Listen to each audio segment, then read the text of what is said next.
Hi guys, welcome back to my YouTube channel mind head nursing. Guys आज हम ग्लासको coma scale देखेंगे। आपका time waste किए बिना हम इसको जल्दी से स्टार्ट करते हैं, क्योंकि हालांकि ये बहुत इंपॉर्टेंट टॉपिक है और मैंने देखा जो बच्चे हैं आप लोग, अगर लेंदी वीडियो बन जाता है तो आप देखते भी नहीं हैं। तो इंटरटेनमेंट वाले भले ही हम लोग कितना भी देख लें, लेकिन नॉलेज की चीज़ें जो होती हैं वो हम देखती हूँ कि कम ही उसको देखा जाता है। तो इसको देखिए ध्यान से और समझिए। जिन बच्चों को आता है वो तो ठीक है, बहुत अच्छी बात है, आपका रिवीजन हो जाएगा। और जिनको नहीं मालूम है, थोड़ा सा भी कन्फ्यूज़न है, तो आपका पक्का है कि ये वीडियो देख के कन्फ्यूज़न दूर हो जाएगा, ठीक है। और ये काफ़ी हेल्पफुल होगा आपके लिए।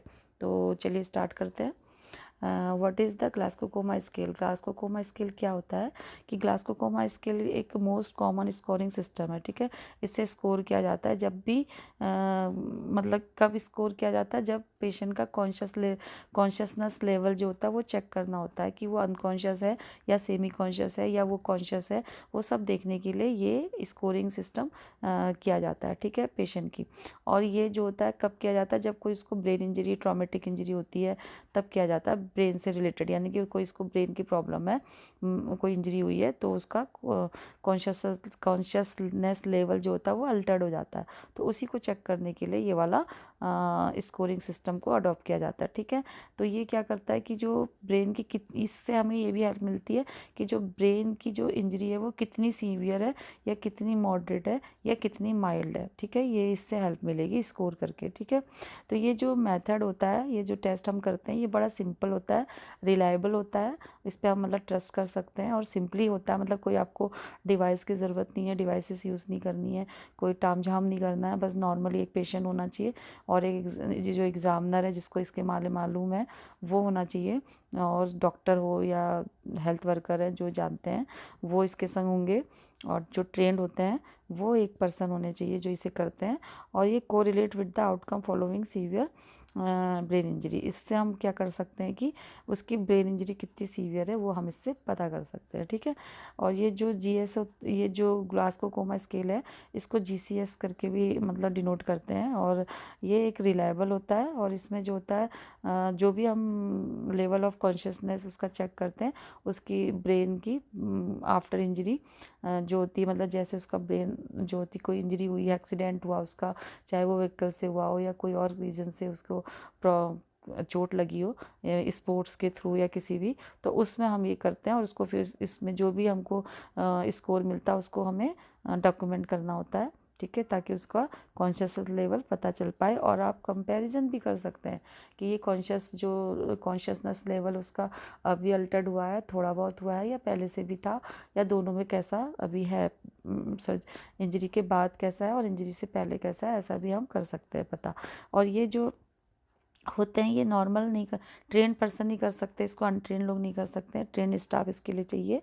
और उस जगह पे जैसे कि कोई कार से एक्सीडेंट हुआ, स्पोर्ट्स से एक्सीडेंट हुआ, और उन्हीं जगहों पे जो उन एकदम से इमरजेंसी में लेके आया जाएगा उनको, तो ये जो ट्रेन पर्सन होते हैं ये यहाँ पे प्रेजेंट होते हैं। जो इंटेंसिव केयर वगैरह जो यूनिट्स होते हैं और जो इमरजेंसी यूनिट्स होती हैं उसमें ट्रेन पर्सन ही रहते हैं जो कि इसको टेस्ट कर सकते हैं, ठीक है।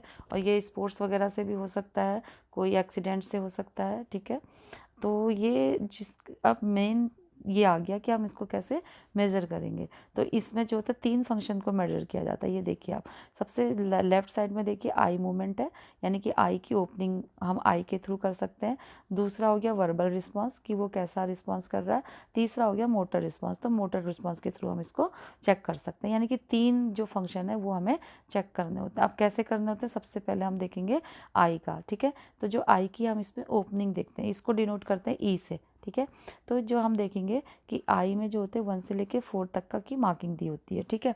अगर पेशेंट जो होता है वो अपने आप आंखें उसकी खुल रहा है, वो आंखें खोल रहा है अपने आप से, तो उसको 4 मार्क्स देंगे, ठीक है। अगर वो साउंड के साथ खोल रहा है, यानी कि आपने उसको आवाज़ लगाई और तब उसने अपनी आंखें खोली, तो उसको आप 3 मार्क देंगे। अगर आपने उसको प्रेस किया, यानी कि पिंच किया थोड़ा सा कहीं पे उसकी बॉडी पे, तो तब उसने अपनी आंखें ओपन करी, तो आप उसको 2 मार्क्स देंगे, ठीक है। यानी कि आपकी आवाज़ से उससे कोई रिस्पॉन्स नहीं हुआ, अपने आप उसने आंखें नहीं खोली, लेकिन जब आपने उसको थोड़ा सा पिंच किया, थोड़ा सा पेन फील करवाया कहीं बॉडी पे, तो उसने अपनी आईज़ ओपन करी, तो आप उसको देंगे 2 मार्क्स। और अगर उसने कोई रिएक्ट नहीं किया, ना अपने आप आंखें खोली, ना आपकी आवाज़ सुनी, ना उसने आपका टच जो आपने किया उसको महसूस किया, तो आप उसको कुछ 1 मार्क देंगे, यानी कि 0 यहाँ पे कोई मार्किंग नहीं है। 1 से लेके 4 तक का की आई ओपनिंग में आप इसमें मार्क कर सकते हैं। Ready, okay. देन हम देखेंगे सेकंड वाला, ये देखिए आप वर्बल रिस्पॉन्स, ठीक है, ये बीच वाला। तो इसमें भी देखिए 1 से लेके 5 तक का की इसमें मार्किंग है। अब कैसे है, तो वर्बल रिस्पॉन्स में आप वी से इसको डिनोट करेंगे। इसमें 1 से लेके 5 तक की मार्किंग है। अगर वो फुली ओरिएंटेड है, यानी कि पूरी तरीके से उसको होश में है, सब कुछ बता रहा है, कोई कोई बहकी बातें नहीं कर रहा, तो उसको आप 5 मार्क देंगे, फुल मार्क। अगर वो कन्फ्यूज्ड है, मतलब वो ठीक से बात नहीं कर रहा है, मतलब कन्फ्यूज़न वाली बातें कर रहा है थोड़ी सी, ठीक है, उसकी बातें समझ में नहीं आ पा रही हैं, यानी कि कर तो रहा है लेकिन कन्फ्यूज़न में है थोड़ा, तो उसको 4 मार्क देंगे आप। अगर वो वर्ड बोल रहा है, कुछ कुछ वर्ड बोल रहा है बट नॉट कोहेरेंट, कुछ आपको समझ में नहीं आ रहा, वर्ड तो बोल रहा है पर आपको उसको समझ में नहीं आ रहा कि वो बोल क्या रहा है, तो 3 मार्क देंगे, यानी कि क्लियर नहीं बोल पा रहा है। और अगर वो साउंड प्रोड्यूस कर रहा है लेकिन वर्ड नहीं आ पा रहे हैं उसके, ठीक है, तो आपको 2 मार्क देंगे उसको, ठीक है। साउंड तो है लेकिन वो वर्ड नहीं बता पा रहा, मुंह से आवाज़ें निकालना है, तो 2 मार्क देंगे, ठीक है। अगर वो इसमें से कुछ भी नहीं कर रहा है, तो ना वो ओरिएंटेड है, ना वो कंफ्यूज है, ना वो कोई वर्ड बोल रहा है, और वो कोई साउंड में भी कोई रिएक्ट नहीं कर रहा है, तो आप उस मतलब तो उसको आप 1 मार्क देंगे, ठीक है। तो इसमें भी कोई 0 मार्किंग नहीं है, ये 1 से लेके 5 तक की मार्किंग है इसमें वर्बल रिएक्शन, ओके। देन हो गया थर्ड वन जो है वो हो गया मोटर रिस्पॉन्स, ठीक है, जिसको कि आप एम से डिनोट करेंगे।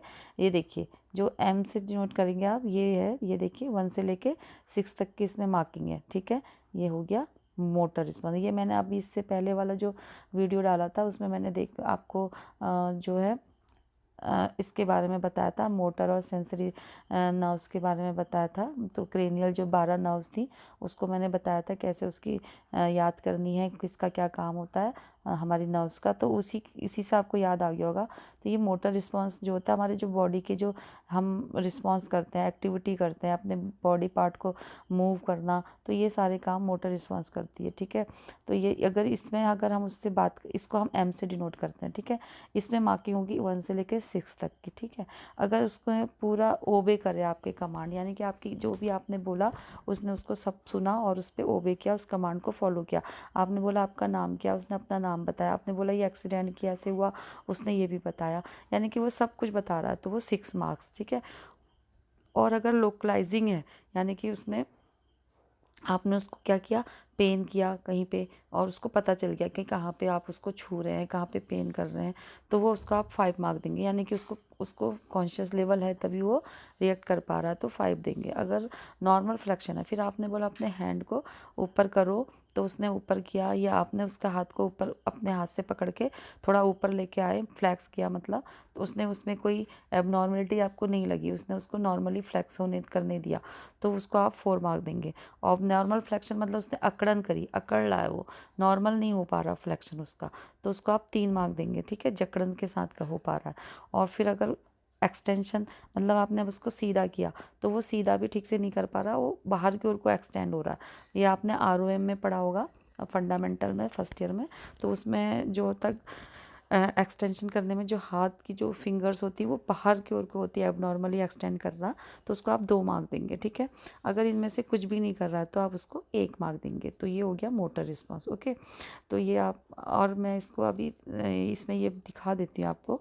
ये देखिए आप, ये नीचे लिखा है ना ग्लासकोमा स्केल, ये जो राइट साइड में आप देख रहे हैं, जो ये नीचे लिखा हुआ है ग्लासकोमा स्केल स्कोर। अब आपने इसको स्कोरिंग करी है, तो देखिए फिर आप स्कोरिंग कैसे करेंगे मैं अभी आपको बताती हूँ नेक्स्ट स्लाइड में। अगर आपकी जो टोटलिंग होती है वो 13 से लेके 15 तक आएगी, तो मतलब है माइल्ड सीवियर, उसको माइल्ड है उसका जो भी ब्रेन इंजरी है, ठीक है। कॉन्शियसनेस लेवल उसका माइल्ड है। अगर 9 से लेके 12 तक का आपकी स्कोरिंग आ रही तो कॉन्शियसनेस लेवल उसका मॉडरेट है, और उसकी जो ब्रेन इंजरी भी मॉडरेट है। और अगर उसको 3 से लेके 8 तक की स्कोरिंग आ रही, ज़्यादा नहीं आ रही, 3 से लेके 8 तक आ रही है, तो उसका जो है सीवियर उसको मतलब हेड इंजरी है, अनकॉन्शियस ही समझो, उसका जो कॉन्शियस लेवल है वो भी अनकॉन्शियस लेवल तक ही है, मतलब वो ज़्यादा उसको सीवियर प्रॉब्लम है जो भी है हेड इंजरी की, ठीक है। है, हेड इंजरी जो है सीवियर है। तो ये आप इससे स्कोरिंग से पता कर सकते हैं। ओके, अब स्कोरिंग कैसे करेंगे आप, देखिए स्कोरिंग करना मैं आपको बता देती हूँ। जो ये जो स्कोरिंग होगी, या तो आप आई का, वर्बल का, मोटर का, इनका सबकी स्कोरिंग करेंगे। जैसे फॉर एग्जांपल स्पॉन्टेनियसली किया था तो आपने आई ओपनिंग में 4 नंबर दे दिए, और अगर उसने जब आपने वर्बल रिस्पॉन्स देखा उसका ओरिएंटेड था तो आप उसको 5 मार्क्स दे देंगे, यानी कि फुली तरीके से आपके हर मान रहा था वो सारी, ठीक है, मतलब वो अपने आप से बता रहा, अपने बारे में सब कुछ उसको मालूम है, ओरिएंटेड है कि मैं कौन सा हॉस्पिटल में हूँ, इस समय क्या टाइम हुआ है, मेरा इतने बजे वहाँ एक्सीडेंट हो गया था, ये सब कहानी उसे मालूम है, तो वो 5 मार्क देंगे उसको, ओरिएंटेड है। और अगर मोटर रिस्पॉन्स में जो भी आपने कमांड दिए थे उसने सब ओबे करे, और जो भी आपने फ्लेक्शन एक्सटेंशन को जो भी किया उसने वो सब नॉर्मल हुआ, तो आप उसको 6 मार्क्स देंगे। तो लास्ट में आप क्या करेंगे, इनको सबको टोटल कर देंगे, 6 + 5 + 4, तो जितना भी स्कोर आया वो समझ लीजिए कि वो अगर 15 तक आ रहा है तो 13 से लेके 15 तक का माइल्ड में आता है, ठीक है। तो इस तरीके से आप उसको, मॉडरेट है तो फिर वो जितना भी अगर स्कोर आपका आ रहा उसी से आप सीवियर, मॉडरेट और माइल्ड का उसको वो कर देंगे, डॉक्यूमेंट करेंगे, ठीक है। अब इसको क्या होता है कि कोई भी हेल्थ वर्कर, डॉक्टर हो, तो इस स्केल की जो रेटिंग करते हैं वो क्यों करते हैं कि मतलब उसकी जो बेस्ट आई ओपनिंग रिस्पांस कैसा है, बेस्ट वर्बल रिस्पांस और बेस्ट मोटर रिस्पांस जो होता है एक इंडिविजुअल का, उसको देखने के लिए करते हैं कि कितना बेस्ट है।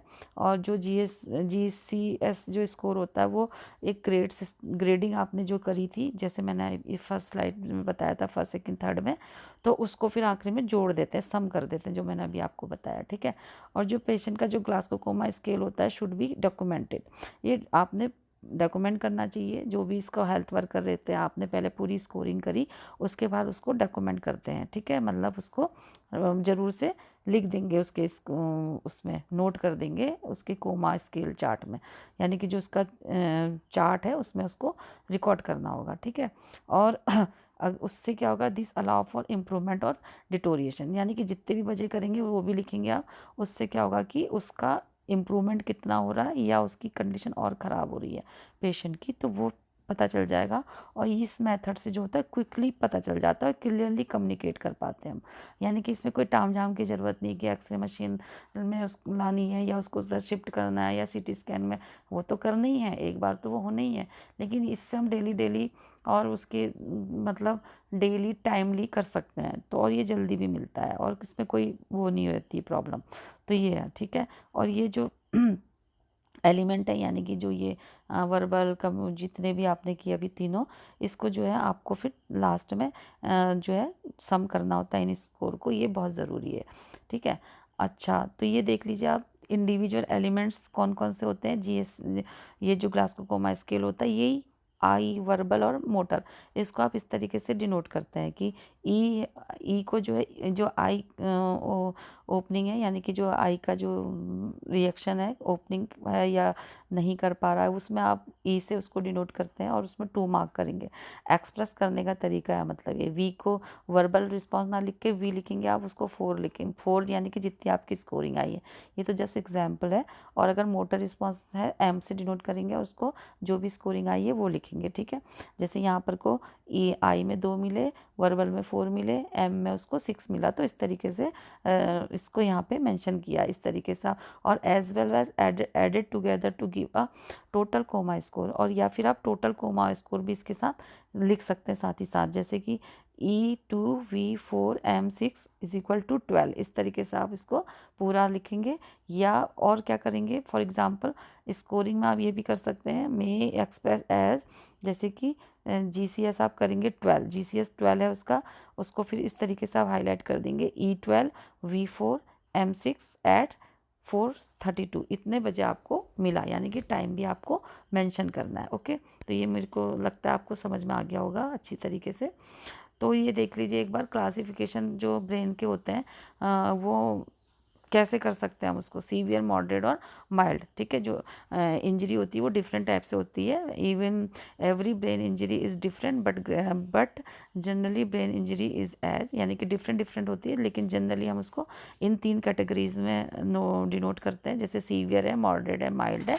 वो जैसे मैंने आगे स्लाइड में बताया आपको, अगर वो सीवियर प्रॉब्लम है, उसको सीवियर ब्रेन इंजरी है, तो जो GCS का स्कोरिंग होगी वो 8 से कम आएगी, ठीक है, 8 से भी नीचे जाएगी। और अगर वो मॉडरेट है, मतलब ना सीवियर है ना वो माइल्ड है, तो जो उसका स्कोरिंग होगा वो 9 से लेके 12 तक जाएगा, ठीक है, GCS जो मैंने पहले स्लाइड में बताया था। अगर वो माइल्ड है, ठीक है, तो वो GCS का स्कोर जो होता है उसका 13 से लेके 15 तक जाएगा, यानी कि 15 इसका 1 से लेके 15 इसके लास्ट स्कोर होता है, यानी कि 15 इससे लास्ट स्कोर है सबका, ठीक है। अच्छा, अब हम देखते हैं जो माइल्ड ब्रेन इंजरी, ये जो होती है temporary permanent neurological symptom and जो इसमें जो टेस्ट किए जाते हैं, CT स्कैन और MRI वगैरह की जाती है इसमें, और इसमें कोई मतलब इसमें कितना डैमेज है, क्या डैमेज है, ये इसका पता लगा लेंगे। जो माइल्ड ब्रेन इंजरी होती है ये टेम्परेरी भी हो सकती है ना। It can temporary and permanent neurological symptom, इसमें जो होता है CT स्कैन MRI के थ्रू आप पता कर सकते हैं, इसमें कोई भी कितना डैमेज है, क्या नहीं है, ये सब इससे इनमें पता चल जाएगा, ठीक है। और जो मॉडरेट और सीवियर ब्रेन इंजरी होती है उसमें क्या होगा कि जो उसका जो लॉन्ग टर्म होगा, ये मतलब लंबे समय तक के लिए इम्पेयरमेंट हो जाएगा उसका, और ये कॉग्निशन, इसका जो थिंकिंग प्रोसेस होता है, फिजिकल स्किल होती हैं जो उसकी, और जो इमोशनल और बिहेवियर जो भी फंक्शनिंग होते हैं वो सारे इसमें अल्टर्ड हो जाते हैं, इम्पेयर हो जाते हैं। वो ठीक से जो होता है ना वो सोच सकता है, ना वो फिजिकल एक्टिविटी कर सकता है, ना ही वो उसका इमोशनल बिहेवियर भी कुछ पता नहीं चल पाता उसको कि कब एंजाइटी होनी, या मतलब एक तरीके से अनकॉन्शियस हो जाता है, ठीक है। तो कहने का मतलब है कि जो माइल्ड ब्रेन इंजरी है वो हम ये जो ग्लासको कोमा स्केल है इससे तो पता कर ही रहे हैं, ये टेम्परेरी और परमानेंट हो सकती है।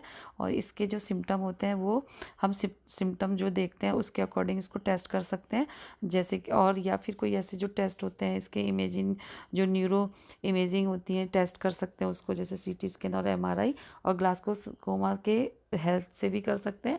लेकिन ग्लासको कोमा स्केल से हम उसकी सीवियरिटी देख सकते हैं कि कितना सीवियर, कितना माइल्ड, कितना मॉडरेट, लेकिन जो अंदर जो मेनली कितने डैमेज हुआ है, कौन सा पार्ट हुआ है, वो हमको इन्हीं से पता चलेगा, ठीक है, जो CT स्कैन MRI। और कुछ फैक्टर्स होते हैं जो कि इसको अल्टर्ड कर सकते हैं जो हमारा स्कोर है, ठीक है। कैसे कि ये जो ड्रग है, ड्रग यूज़, कोई किसी को ड्रग यूज़ कर रहा है, किसी ने अल्कोहल लिया है और शॉक की कंडीशन में है, या उसका जो ऑक्सीजन का लेवल है ब्लड में वो काफ़ी कम हो गया, तो ये जो होते हैं ये कॉन्शियस जो लेवल होता है, कॉन्शियसनेस लेवल को पेशेंट के अल्टर्ड कर देंगे। तो उससे क्या होगा कि these factors should lead to an inaccurate score on GCS। तो ये जो हमारा जो GCS का जो स्कोर है वो इनअक्यूरेट हो सकता है, ठीक है। अगर आपने उसको कोई मेडिकेशन दी है, उसका ट्रीटमेंट चल रहा, पेशेंट एडमिट है और उसने कोई मेडिकेशन आप उसको ऐसी चला रहे हैं जो कि सडेटिव ड्रग है, तो वो ठीक से नहीं दे पाएगा। अगर वो कोई अल्कोहल लिया हुआ है पेशेंट, ठीक है, वो ठीक से नहीं, और अगर पेशेंट शॉक की कंडीशन में कुछ सुन ही नहीं पा रहा तो भी नहीं कर पाएगा कि आप उसके ऊपर ये वाला नहीं कर सकते हैं, ठीक है। या वो जो उसका ब्लड का ऑक्सीजन का लेवल बहुत ही कम है तो भी आप ये वाले इस नहीं कर सकेंगे स्कोरिंग, क्योंकि वो काफ़ी अल्टर्ड होगा।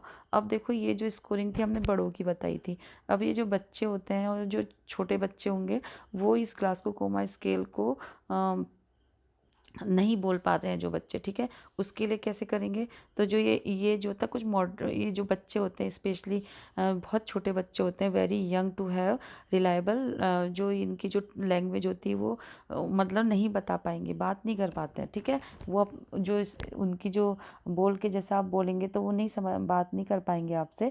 तो उसमें कुछ मॉडिफिकेशन किया होता है उस स्केल, उस ये जो बच्चों का जो ग्लासको कोमा स्केल है, इसको मॉडिफिकेशन स्केल, इसका अडल्ट का ही जो यूज़ किया जाता है, लेकिन उसको थोड़ा मॉडिफाई करके यूज़ कर सकते हैं, ठीक है, इसको टेस्ट को। लेकिन टेस्ट इसमें यही किए जाते हैं, आई, वर्बल और मोटर रिस्पॉन्स को ही देखा जाता है। इसमें जो होता है इनको अलग अलग करके हम देख सकते हैं और एक साथ भी देख सकते हैं, ठीक है। तो यही है इसमें क्या करना पड़ेगा कि जो आई है वो बच्चे की जो मतलब हम उसको बोलेंगे आई ओपन करो, तो वो ऐसे नहीं बोल पाएगा ना, आई ओपन कैसे करेगा वो। आप उसको क्या करेंगे, कोई बच्चा है उसको आपने क्या करा, बात करके अगर उसने अपने आप से अपनी आंखें खोली तो आप उसको 5 मार्क दे देंगे। टू स्पीच का मतलब हुआ उसने बात करी कुछ, जो बच्चा है तो उसने बात करी तो आपने 4 दे दिया। अगर आपने पेन उसको दिया, स्टिमुलाई दी कोई पेन की, पेन पे ही उसने कुछ रिएक्ट किया तो आप उसको 3 मार्क दे देंगे। कोई रिस्पॉन्स नहीं किया तो 2। इस तरीके आपको उसको मार्किंग करनी होगी। और जो इन्फेंट है अगर वो अपने आप से आंखें खोल रहे हैं तो वो उसके लिए भी सेम है मेथड, ठीक है, मार्किंग का। और जो बेस्ट वर्बल रिस्पॉन्स है जो कि ये तो आई का था, और जो जो रेस्ट जो वर्बल है, मेनली वर्बल है, तो अब वर्बल में बच्चे कैसे बोल पाएंगे, तो उसको क्या होगा, अगर वो ओरिएंटेड है, अप्रो अगर वो ठीक से देख बोल पा रहे हैं, अपनी बात को कह पा रहे हैं अपनी लैंग्वेज में जैसा कि वो बोलते थे अप्रोप्रिएट, तो उसको 5 दे देंगे। अगर वो कंफ्यूज है तो 4 दे देंगे, ठीक है। अगर वो इम्प्रॉपर इन उसके जो वर्ड है वो ठीक से नहीं बता पा रहे हैं, ठीक है, तो वो आप उसको 4 मार्क देंगे। इस तरीके से आप देख लेंगे कि वो ठीक से बोल पा रहे हैं कि नहीं, साउंड को सुन पा रहे हैं कि नहीं, उनका रिस्पॉन्स को देख के मार्किंग करनी होती है। और जो छोटे बच्चे होते हैं, इन्फेंट जो होते हैं, उनके कुछ बॉडी लैंग्वेज को देख के आपको समझना होगा, और एक क्राई को देख के उसको मार्किंग करनी होगी। अगर वो पेन उसको दे रहे हैं, उसने काफ़ी क्राई किया तो आप उसको मार्क करेंगे, और इरिटेबल क्राई किया तो मार्क करना है 4। अगर उसने पेन के साथ ज़ोर से क्राई करी तो 3 देना है। मतलब कि आपको उनके रिस्पॉन्स को देख के मार्किंग देनी है। अगर उसने कोई भी रिस्पॉन्स नहीं किया तो आपको उसको 1 मार्क देना है। तो ये आप इसको ऐसे करके इससे मार्किंग कर सकते हैं, ठीक है। बेस्ट इसमें भी ये है कि जो मोटर रिस्पॉन्स है उसमें भी आपको उसका रिस्पॉन्स देख के देना पड़ेगा। अगर आपके ओबे करे उसने कमांड उसी की लैंग्वेज में जो कि वो समझ पा रहा है तो उसको 5 मार्क देंगे बच्चे को, ठीक है। पेन स्टिमुलाई आपने करी किसी लोकल एरिया पे और उसको पेन हुआ, वो रोया या जो भी उसने किया, आपने उसको 4 मार्क दे दिए। अगर उसने कुछ भी नहीं किया, मतलब केवल रोया नहीं, कुछ नहीं किया, केवल अपने हाथ को हटाया, या जहाँ पर भी आपने पेन उसको किया उसने वहाँ से थोड़ा सा अपना चीज पैर हाथ को हटाया तो आप उसको 3 मार्क दे देंगे। अगर उसने आपने उसको मतलब flexion in response to pain, अगर पेन किया उसने उसको फ्लैक्स किया तो आप उसको 2 मार्क दे देंगे। इस तरीके से आपको सिर्फ उसके एक्टिविटीज़ को देख के उसकी मार्किंग करनी है, ठीक है।